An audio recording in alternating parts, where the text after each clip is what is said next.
በአብይ ይልማ ሚዲያ ተዘጋጅቶ ይቀርብልዎታል። ሳድስ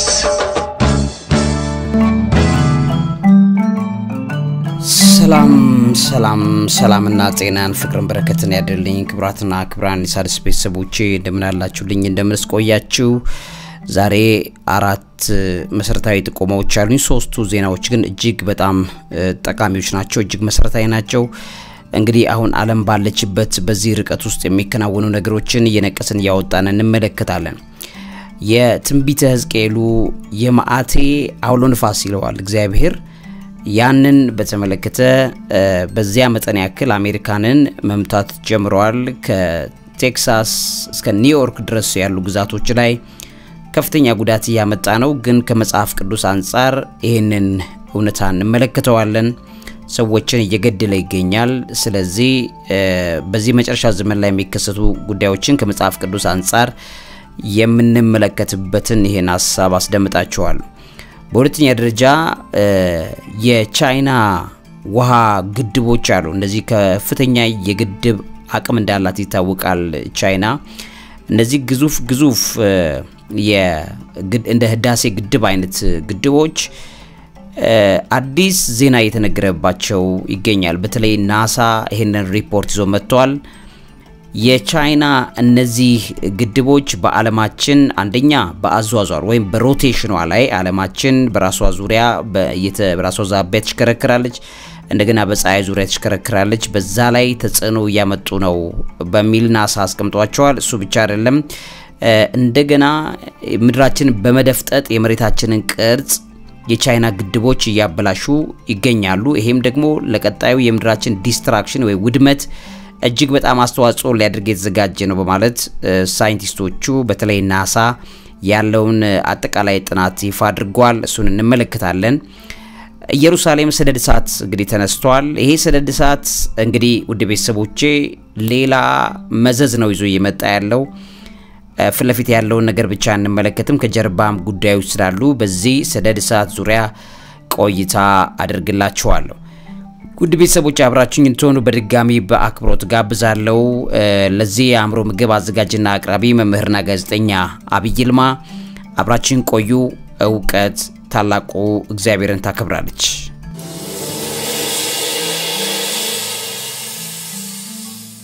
እንግዲህ ውድ ቤተሰቦቼ በእስራኤል የተነሳው ሰደድ እሳት ቀላል የሚባል አይደለም በጣም ከፍተኛ ውድመቶችን ይዞ እየመጣ ይገኛል ይሄንን ሰደድ እሳት ተመልክቶ በጣም አስፈሪ ነው እንደምትመለከቱት በጣም ጨካኝ እሳት ነው የተነሳው በቅርቡ እንግዲህ በቴል አቪቭ ተመሳሳይ የደን አካባቢ ላይ ያሉ ውድመቶችን የሚያሳይ ቪዲዮ ተለቀዋል አሁን በኢየሩሳሌም ያለው ግን በጣም ከባድ የእሳት አደጋና ቃጠሎ እየተሰማ እንደሆነ ተመልክተናል እነዚህን ጉዳዮች ተመልክቶ እንግዲህ የተለያዩ ዓለም ሀገራት በተለይም የአውሮፓ ሀገራት የእሳት አደጋ ተከላካይ አየር ኃይሎችን ወይም ደግሞ ኤርክራፍቶችን ወደ እስራኤል ልኳል በተለይ ኤክስቲንጉዊሽ ለማድረግ ለማጥፋት ይሄንን ግዙፍ የእሳት ቃጠሎን ለማጥፋት በሚል ማለት ነው አብዛኛዎቹ የነዚህ የአውሮፓ ህብረት አባል ሀገራት ከትላንትና ሐሙስ ጀምሮ ከዛሬ ሐሙስ ጀምሮ በተለይ ትላንት ማክሰኞ የሚጀምረው አሉ እነዚህን ለመቆምና ለማስተካከል በሚል ብዙ ጥረት እየተደረገ ይገኛል የእስራኤል ጠቅላይ ሚኒስትር ቤንጃሚን ኔታንያሁ እንዳወጁት ዲክሌር እንዳደረጉት አሁን ባለንበት ሁኔታ በብሔራዊ ወይም ሀገራዊ በሆነ የአደጋ ጊዜ ውስጥ ነው ያለነው በሚል ናሽናል ኢመርጀንሲን ዲክሌር አድርገዋል not just a local one ያሉት አካባቢያዊ አይደለም በሚል በግልጽ ተናግረውታል በዚህም የተነሳ እንግዲህ ያው ኢየሩሳሌምን የመታደግ ስራ ነው እንጂ ቀድመን የምንሰራው ከዛ የዘለቀ ነገር እንዳለበት በግልጽ ተናግረዋል በዚህም የተነሳ በጣሊያን በክሮኤሺያ በስፔን በፍራንሳይ በሮማኒያ ያሉ የእሳት አደጋ መከላከያ አየር ኃይሎች ወይም ደግሞ አውሮፕላኖች አብዛኛዎቹን እንደዚህን ስፍራ እንግዲህ ለመታደግ የሚያስችል ትግልና ስራ ጀምረዋል እንደነ ቆጵሮስ የመሳሰሉትም እንደገና የውሃ ማፍሰሻ ኤርክራፍቶችን ለእስራኤል ልከዋል እነዚህ የእሳት አደጋ መከላከያ አውሮፕላኖች ብቻም አይደሉም ሌሎችም መከላከያ አካላት በተከላላ በዚህ ሁኔታ ላይ የሚረባረቡበት ነገር ተመልክቶ ሲነገር በተለይ በጣም ደረቅና እጅግ በጣም ሞቃታማ የሆነው እስራኤላውን ያለችበት የአየር ንብረት እሳት አደጋውን በይበልጥ ለማፋፋም እጅጉን በጣም ትልቅ ስራ ሰርቷል በሚል የተመለከቱትን ነገሮች ዘግበውታል እንግዲህ 10 የእሳት አደጋ መከላከያ አውሮፕላኖች ሐሙስ ዛሬ በጠዋቱ ጀምሮ እየተከላከሉ ቆይተዋል ማለት ነው በአብዛኛው ግዙፍ የሚባሉት ከኢየሩሳሌም ወደ ቴል አቪቭ የሚወስዱት መንገዶች ከእሳት አደጋ ነፃ ለማድረግ ጥረት ተደርገው እየተከፈቱ እንደሚገኙ በግልጽ ተናግረዋል የእስራኤል የኢመርጀንሲ ሰርቪስ ዋነኛው ሰው የሆኑት ሜጋን ዴቪድ የሚባሉ ሰው እንግዲህ እስከ 12 የሚጠጉ ሰዎች በሆስፒታል ትላንትና ሮብ ከዚህ ጥቃት ጋር ተያይዞ እንደተወሰዱና አብዛኛዎቹ ከጪስ መታፈን ጋር ተያይዞ የመጣባቸው ጉዳት እንዳለም ተናግረዋል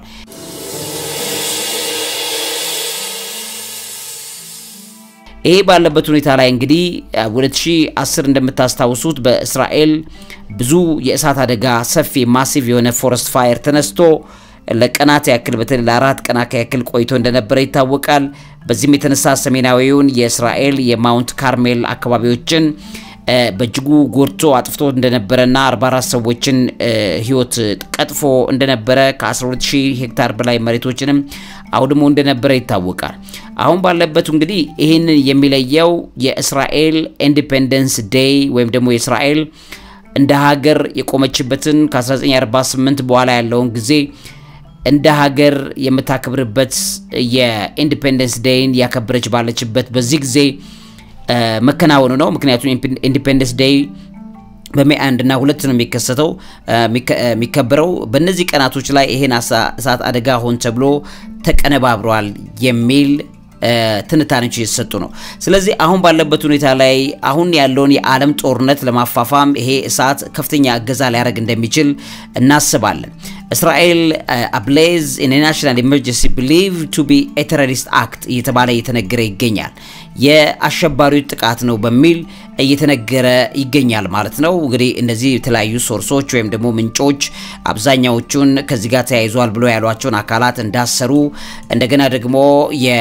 የተጠረጠሩ suspected arson attack የሚባለውን ይሄንን ጉዳይ የተጠረጠሩትን አካላት ይዞታል ከዛ ውጪ ደግሞ ከዚህ ዙሪያ ላይ ኢንቨስቲጌሽን የተከናወነበት ነው የሚገኘው ግን የእስራኤል መንግስት የጠለቀ ጥናታዊ ወይም ደግሞ በዚህ ዙሪያ ላይ የጠለቀ መረጃ ሊሰጥ አልፈለገም ለጉዳዩ የተያያዘው የጀሩሳሌም ፖስት በጻፈው መሰረት ስናይ ከአሸባሪው ጥቃት ጋር ነው የተያያዘው በሚል እየተነገረ ይገኛል እነዚህ እንግዲህ ማሲቭ የሆነው በጣም ሰፊ የሚባል ዋይልድ ፋየር በተነሳበት ትላንትና ጀምሮ እስከ ዛሬ ድረስ ባለው እየተቀጣጠለ ባለባቸው በነ ኤሽታኦልና በነ ላትሮን በሚባሉ ቦታዎች በኢየሩሳሌም ምዕራባዊ ክፍሎች አካባቢ ባሉ በእነዚህ ቦታዎች ላይ እየተከናወነ ያለው የዚህን የእሳት አደጋ ጉዳይ ተመልክቶ ብዙ ሰዎችን ኢቫኩዌት ተደርጓል ወይም ደግሞ ቦታዎችን ለቀው እንደሄዱ መንገዶች እንዲዘጉ ተደርጓል ማለት ነው አብዛኛዎቹ የአይሁድ ስቴቶች በተቀላላ ማለት ነው ሜሞሪያል ዴይ በሚል የሚከበረውን ይሄንን ቀናቶችን በተመለከተ የነዚህ የድል ቀናት እየተከበሩ ነው ያሉት በእነዚህ ጊዜያቶች ላይ ይሄ ነገር መሆኑ በከፍተኛ ደረጃ ግልጽ የሆነ አንድምታ እንዳለውና it is a terror attack on Israel በሚል በግልጽ የተነገረ ይገኛል ማለት ነው ይሄ ከሆነ እንግዲህ ይሄንን የሚያምኑ ከሆነና በእስራኤል ላይ ይሄ የአሸባሪ ጥቃት ተፈጽሟል ብለው እስራኤሎቹ ባመኑበት ልክ ያክል ይሄን ነገር በተለይ አሁን ያለውን የመካከለኛው ምስራቅ ጦርነት እንዳያጋግም ወይም እንዳያፋፍም እየተሰጋ ይገኛል ማለት ነው እንግዲህ ይሄን ባለበት በዚህ ደረጃ ላይ በርካታ ሰዎች ያሰሯቸው ነው ያሉት እንደቀላልም እየታየ አይደለም ጉዳዩ የሽብር ጥቃት ነው ብሎ ከታመነ ለሽብር ጥቃት የሚደረግ አጽፋ የምት በሚል እስራኤል ይዛ የምትመጣው ነገር እጅግ ጉዳት ይዞ ሊያከተትል እንደሚችል እንገምታለን ስለዚህ በእንቅርት ላይ ጆሮ ደግፍ ሊሆን እንደሚችል እየተነገረ ይገኛል ማለት ነው ይሄ እሳት አደጋ ሌላ መዘዝ በአካባቢ ጦርነት ላይ ይዞ እንዳይመጣ ይሰጋል የሚለውን መጠቆም ፈልጌ ነው። ወደ ሁለተኛው መረጃ ለለፍላችሁ በተለይ በአሜሪካን አገር ያለ የተነሳ አደገኛ የአውሎ ጥቃት አለ። ይሄ ውድመት እግዚአብሔር በመዓቴ አውሎ ብሎ ያስቀመጠውን ትንቢታዊ በትንቢተ ሕዝቅኤል ላይ የተቀመጠውን ፕሮፌቲክ ሐሳብ በግልጽ የሚያሟላ እንደሆነ እንመለከታለን። በቀጥታው ወደዛው ፕሮግራም ልወስዳችሁ።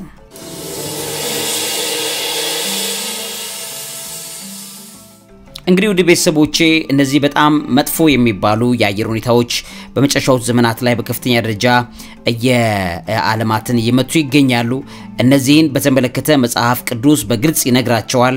ይናገራል። ይሄም ደግሞ ለእግዚአብሔር ቁጣ ጋር የተያዘ ለመሆኑ በብዙ ማሳያ ማየት የሚቻልባቸው ብዙ ነገሮች አሉ። አሁን በአሜሪካ የተከሰተው ይሄ ባድ ዌዘር አብዛኛውን የአሜሪካ ክፍሎችን እያጠቃ እንደሚገኝ መመልከት እንችላለን። ዴድሊየስት ተብሏል ወይም ደግሞ ገዳይ ከተባሉት አውሎ ነፋሶች ወይም ደግሞ እነዚህ ማአቶች መካከል እንደ አንዱ ተደርጎ የተወሰደ ይገኛል። በዛሬ በተዘገበው መሰረት deadly storms some with up to 90 meters per hour 90 miles per hour 90 ማይል በሰዓት የሚፈተለቅ አደገኛ የአውሎ ጥቃት ነው አሜሪካንን እየጠበጠበ የሚገኘው። በተለይ ብዙ ስቴቶችን እየመታ ነው የሚገኘው። ከቴክሳስ እስከ ኒውዮርክ ያሉ ግዛቶችን በእጅጉ ራምፕ ያደረገ ይገኛል ማለት ነው። ይሄ በጣም በከፍተኛ ደረጃ የሚታወቅ ጥቃት ነው። በዚህ የተነሳ እንግዲህ ዶዘን ስቴትስ በሚል የተገለጹት አብዛኛዎቹ ስቴቶች ግልጽ የሆነ ጥቃታቸውን ታይቶባቸዋል።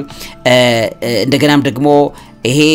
ገዳይ ወደ ገዳይነት ተቀይሯል። ንፋሳቱ አውሎ ንፋሳቶቹ እሱ ብቻ አይደለም ሃሪኬን ስትሬንግዝ ዊንድ ገስቶችን ይዞ መጥቷል። የሃሪኬን ጉልበት ያላቸው ንፋሳትን ይዞ መጥቷል። ብዙ ሄይል ታይቷል። ከፍተኛ የበረዶ ክምርና ምት ደግሞ ታይተዋል። እነዚህ የበረዶ ምቶች በመጽሐፍ ቅዱስ ላይ በግልጽ ተቀምጠዋል። ቶርኔዶስ ታይተውበታል። ስለዚህ ከዚህ አንፃር እንግዲህ እነዚህ ገዳይ የተባሉት አውሎ ንፋሶች እንግዲህ አልፎ ሊመጣ የሚችለው የጥንካሬያቸው የተወሰነ ሊሆን ይችላል። ብዙ የበረዶ ክምሮች ላይኖርባቸው ይችላል። ቶርኔዶስ ላይ ከተተሉበት ይችላል። ሃሪኬን አይነት ኔቸር ላይኖራቸው ይችላል። ወይም ሃሪኬኑም ቶርኔዶም ዊንዱም ንፋሳቱን ለየብቻ ሊመጡ ይችላሉ። ይሄ ግን መጽሐፍ ቅዱሳዊ ትንቢተ ሕዝቅኤልን ትንቢት ሊያሟላ የሚችል አደገኛ ጥቃት ሆኖ ተመለከቱታላችሁ። እንደዚህ ይሄ በጣም ሲቪር የሚባል የአየር ንብረት ውድመት እንግዲህ እስካሁን ወደ 4 የሚጠጉ ሰዎች በፔንሲልቫኒያ ባለው ግዛት ገለዋል። በኦክላሃማም እንደዚህ 2 ሰዎች በትላንትና ሮብለት ተገለዋል፣ ሞተዋል በዚህ ጥቃት የተነሳ ማለት ነው። ሁሉም በሚድዌስት አካባቢ ላይ ያሉ የአሜሪካ ግዛቶችን በዚህ በማይልስ 90 ማይልስ በሰዓት የሚፈተለቀውን አደገኛ ይሄንን አውሎ ንፋስ በተመለከተ ብዙዎቹን የሚታዩ ግዙፍ የሚባሉ ቢልዲንግ ወይም ህንጻዎችን ሳይቀር እየነደለ ይዞ እየሄደ እንዳለ እነዚህ መረጃዎቹ በትክክል ያሳያሉ። ስለዚህ ተንደር ስቶርሞችም አሉት እዛው ላይ ይውላችሁ። ተንደር ስቶርም ወይም አደገኛ የሆኑ ከሰማያት ላይ የሚፈተለኩ የሰማይ እሳቶች፣ አደገኛ መብረቆች፣ ሌሎችም በቴክሳስ እና በኦክላሃማ አይነት ግዛቶች በከፍተኛ ደረጃ እየታዩ ይገኛሉ። እንግዲህ እየተነገረ ካሉት ነገሮች መካከል ከ300 ማይልስ በላይ የሆኑ ፍላሽ ፍሉድስ ዋርኒንግ እንደገና መጥቷል። የመጥለቅለቅ አደጋ ተከታትሎ መጥቷል።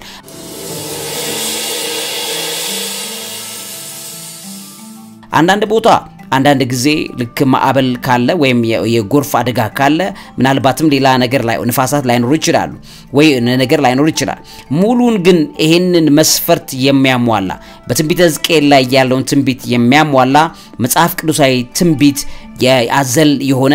ጥቃት እንደተከሰተ እዚህ ጋር ማየት እንችላለን። በዚህም የተነሳ እንግዲህ በጣም ብዙ ዲስረፕሽን ተከስቷል። በዳላስ ፎርት ወርዝ የሚባለው ዓለም አቀፍ አየር መንገድ ስራ አቁሟል ወይም ደግሞ ዲሌ አድርጓል፣ ማዘግየት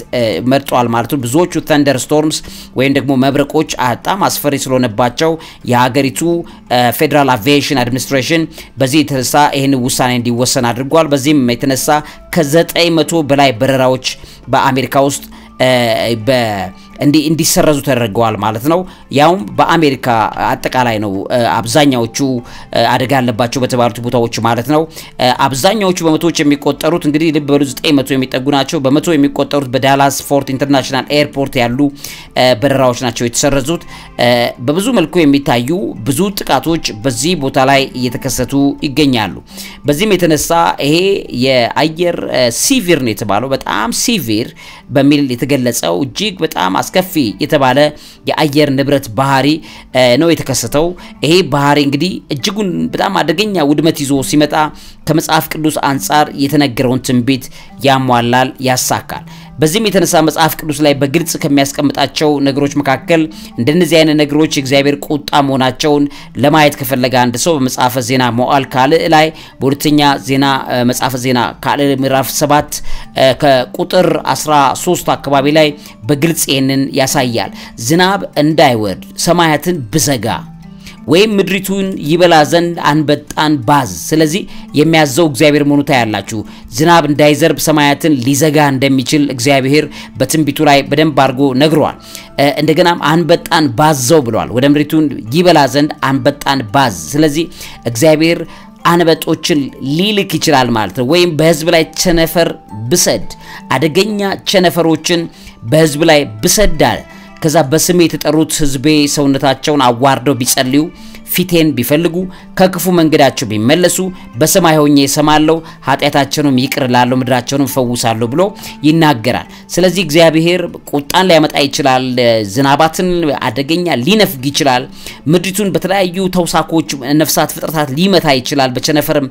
ሊመታ ይችላል እግዚአብሔር ከዛ የተጠየቀው አንድ ነገር ቢኖር ንስሐ ግቡ ነው ብትጸልዩ ፊቴን ብትፈልጉ ከክፉ መንገዳችሁ ብትመለሱ ነው የሚለው ስለዚህ ክፉ ነገር ራሱ በዚህ እግዚአብሔርን ቁጣ ላይ ያመጣ እንደሚችል እናያለን በሰማይ ሆኜ እሰማለሁ ኃጢአታችሁንም ይቅር እላለሁ ምድራችሁንም እፈውሳለሁ ብሏል ስለዚህ በምድራችን መፈወስ ከፈለግን መሬታችን በእንደዚህ አይነት አደገኛ ነገሮች እንዳትመታ ከፈለግን የእግዚአብሔርን ፊት ልንፈልግ መንገዳችንንም ከክፉ መንገድ ልንመልስ እንደሚገባን ቅዱስ መጽሐፍ ይናገራል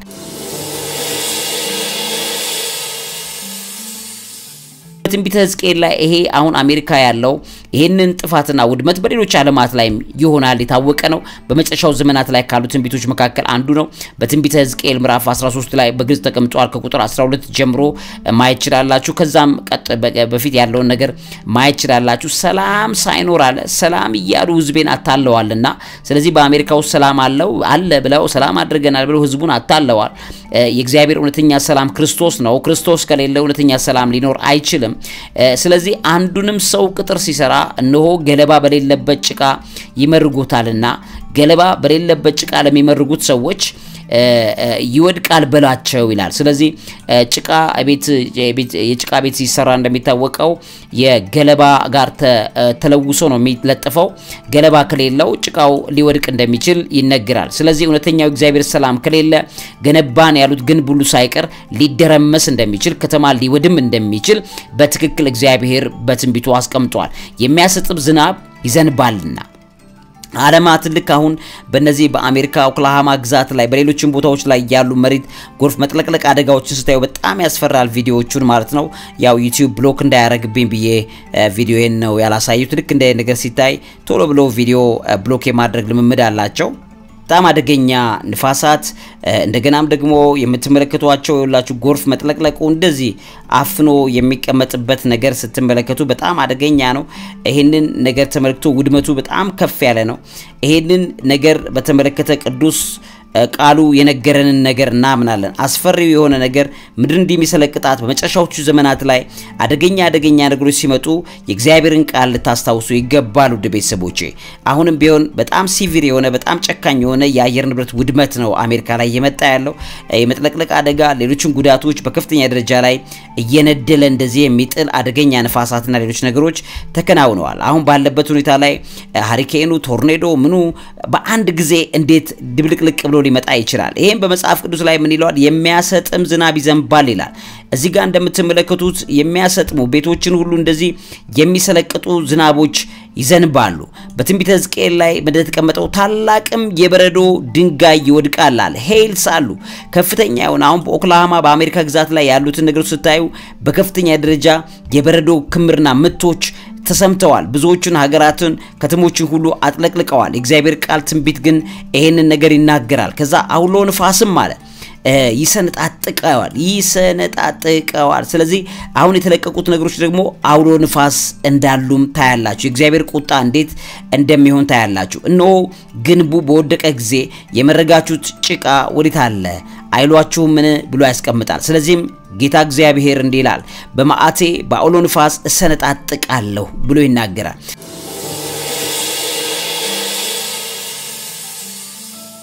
ስለዚህ አውሎ ንፋሱ ብትንትኑን አውጥቶ እንደዚህ ሲሰነጣጥቅ ፎቁን ቤቱን ንብረቱን ሁሉ እንደዚህ አርጎ ብትንትን አርጎ ሲያሳይ ይሄንን ያለ ጭቃ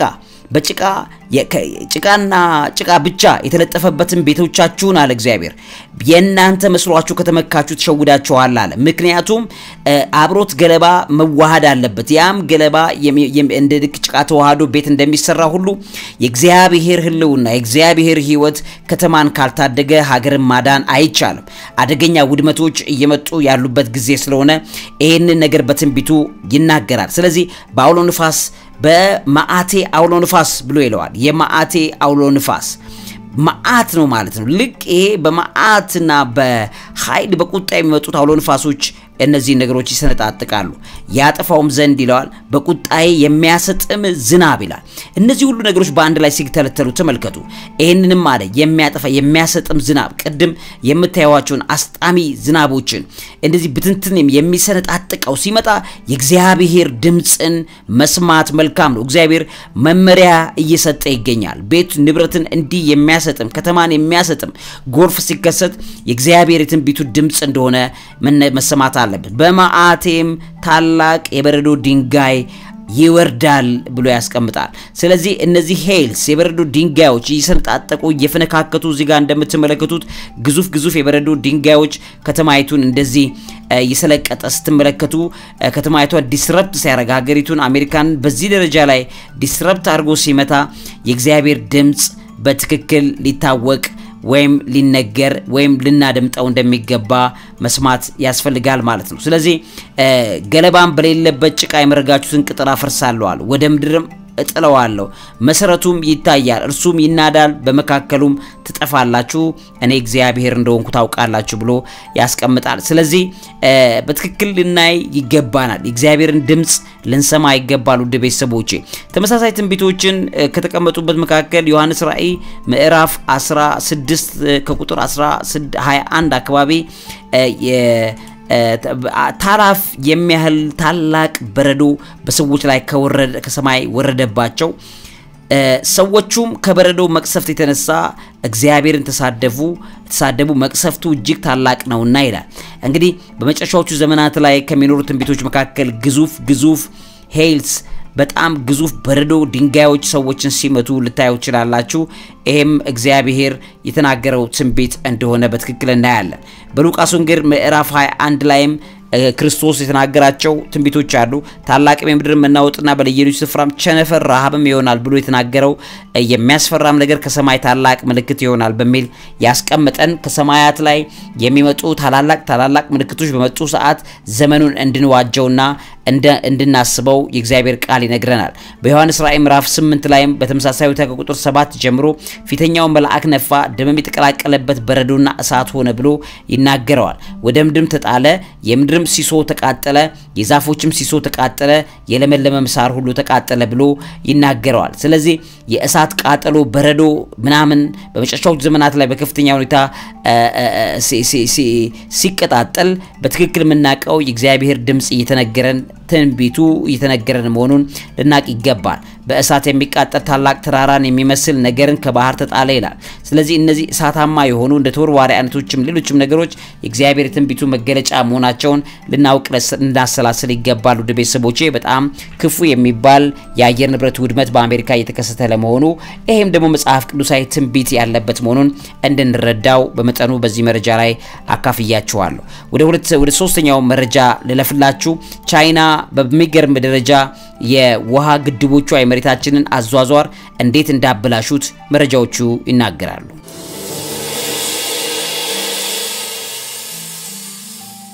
እንግዲህ ውድ ቤተሰቦቼ ከተነገሩት ዜናዎች መካከል የናሳ ማስጠንቀቂያ ይገኝበታል ቻይና disrupts Earth's rotation በሚል ናሳ ያስቀመጠውን ኮንፈርሜሽን ሰምተናል። እንግዲህ የቻይና በጣም ግዙፍ ፕሮጀክቶች የመሬታችንን የዙረት ባህሪ ወይም ሮቴሽን ላይ ኢምፓክት እየፈጠሩ ናቸው ብሎ ያስቀምጣል። NASA confirms a massive project is slowing the planet with unprecedented global consequences. ዓለም አቀፍ ያልተጠበቀ unprecedented የሆነ ያልተጠበቀ ያልተገመተ ጥፋቶችን አከታትሎ ሊመጣ እንደሚችል ጥናቶቹ ያሳያሉ። በእነዚህ እንግዲህ በናሳ የተናገራቸው ወይም ናሳ ይዟቸው የመጡ የቻይና ሞኑሜንታል የሚባሉ 3 ጎርጅ ዳም ፕሮጀክትስ የሚባሉ አሉ። በጣም ግዙፍ ግድቦች ናቸው። እነዚህ ግድቦች በግልጽ እንደተቀመጠባቸው በቻይና ውስጥ ያሉ ከፍተኛውን ኤሌክትሪክ ኃይል የሚያመነጩ ናቸው። በዓለም አቀፍ ደረጃ እነዚህ በጣም ግዙፍ የሚባሉ የቻይና የመጨረሻ ኢንጂነሪንግ አቅሟን ቻይና የተጠቀመችበት እነዚህ 3 ጎርጅ ዳምስ የሚባሉት በጣም ብዙ አቅም ያላቸው የቻይናን የኤሌክትሪክ ኃይል አቅርቦትን ምናልባትም በ3 እጥፍ ወይም 3% ያክል ሊያመጡ የሚችሉ ግዙፍ ፕሮጀክቶች እንደሆኑ በግልጽ እንመለከታቸዋለን። እነዚህ ዳምስ የቻይና ግዙፍ ዳሞች ግሬት ዎል የቻይና ሌላኛው ግሬት ዎል ሊሆኑ እንደሚችሉ የሚነገርላቸው ናቸው። በጣም ግዙፍ ናቸው። እዚህ እንደምትመለከቱት የቻይናን 3% የኤሌክትሪክ ኃይል አቅርቦት የሚሸፍኑ ናቸው። እነዚህ 3ቱ ግዙፍ የሚባሉት ዳምስ በዓለማችን ላይ ግን አደገኛ ጥፋትና ውድመት እንዳያመጡ እየተሰጉ ይገኛሉ። ይሄ ባለበት ደረጃ እንግዲህ እነዚህ ትንተናዎቹን በደንብ እንደሚያሳዩት የናሳ ጥቆማ እንደሚያሳየው massive water displacement might influence the Earth's rotation affecting the planet's natural balance በሚል ያስቀምጣል። እንግዲህ ምንድነው እነዚህ ግድቦች በስፋት የተቀመጡ ግድቦች ናቸው። ስለዚህ የውሃን ዲስፕሌስመንት ወይም ውሃን ከአንድ አቅጣጫ ወስዶ ወደ ሌላ አቅጣጫ አምጥቶ የመከመር ስራ ነው ግድቦች የሚሰሩት እንደሚታወቀው። በዚህም የተነሳ መሬት በተፈጥሮ ይዛው የቆየቻቸውን የውሃ ያቆረቻቸው የያዘቻቸውን ውሃዎች ከአንድ አቅጣጫ ወደ ሌላ አቅጣጫ እግዚአብሔር በአንድ ምድር ክፍል ላይ ከፍተኛ የውሃ ክምር ሲያስቀምጥ ባላንስ ሰርቶ ነው በዛኛው የምድር ክፍል ላይ ጉዳት እንዳያመጣ አድርጎ ነው እግዚአብሔር የሚሰራው። ነገር ግን እነዚህ የቻይና ፕሮጀክቶች በጣም ግዙፍ የሚባሉት የቻይና ፕሮጀክቶች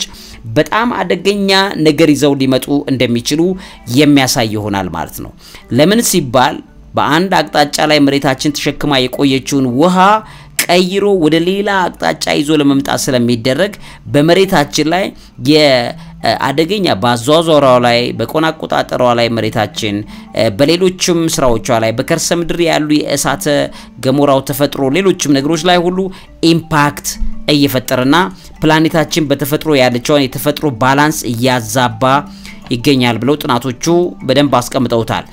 እነዚህ ዳሞች በጣም ግዙፍ ከመሆናቸው የተነሳ ማለት ነው በ0.06 ማይክሮሰከንድ ያክል የቀናችንን ፍጥነት አዘግይተዋል ብለው ነው የሚያስቀምጡት።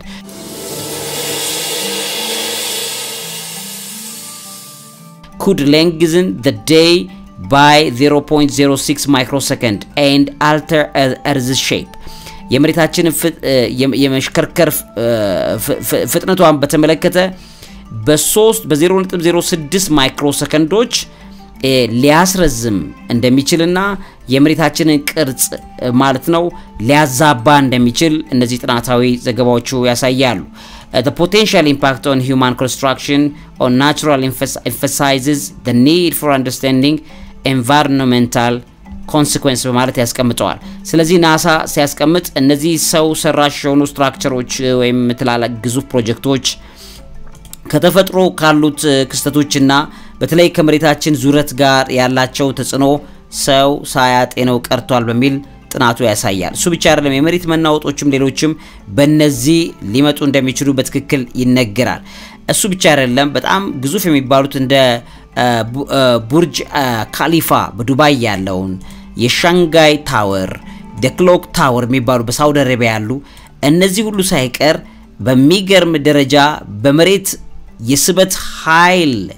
እንደገናም ደግሞ ተመሳሳይ የኢንፍራስትራክቸር ባህሪያት የመሬት ያላትን በተቀላላ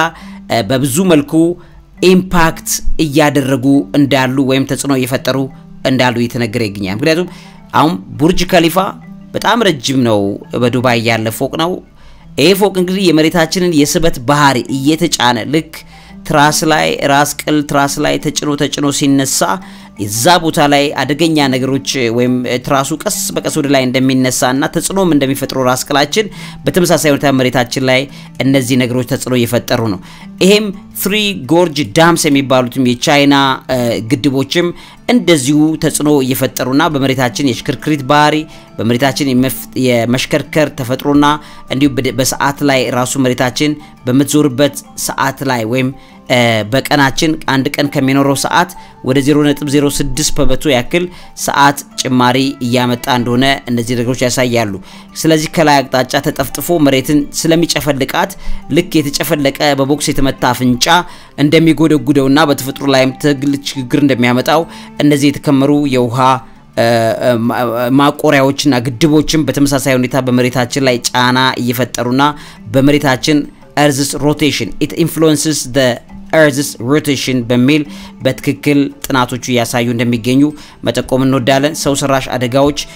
የመሬታችን እድሜ ያሳጠሩ ለመሆናቸው እነዚህ ጉዳዮች ማሳያ ናቸው። ውድ ቤተሰቦቼ በጣም ወዳችኋለሁ። በየዘመኑ በየሁኔታው እነዚህ ነገሮች ልናስተውል ይገባናል። ምክንያቱም መሬታችን ያለችበት ክፍተት በጠቅላላ የእግዚአብሔርን ኃይልና ማዳን እንዳናስተውል ሊያደርገን ስለሚችል በመድራችን ላይ እነዚህ ነገሮች ማስተዋል መኖር እንድንችል ስለ ዓለማችንም ስለ ምድራችንም እንድንጸልይ አበክሬ በጠቆም ወዳለው ለዚህ አምሮ ምግብ አዘጋጅና አቅራቢ መምህርና ጋዜጠኛ ቢይልማ እውቀት ታላቁ እግዚአብሔርን ታከብራለች። ሳድስ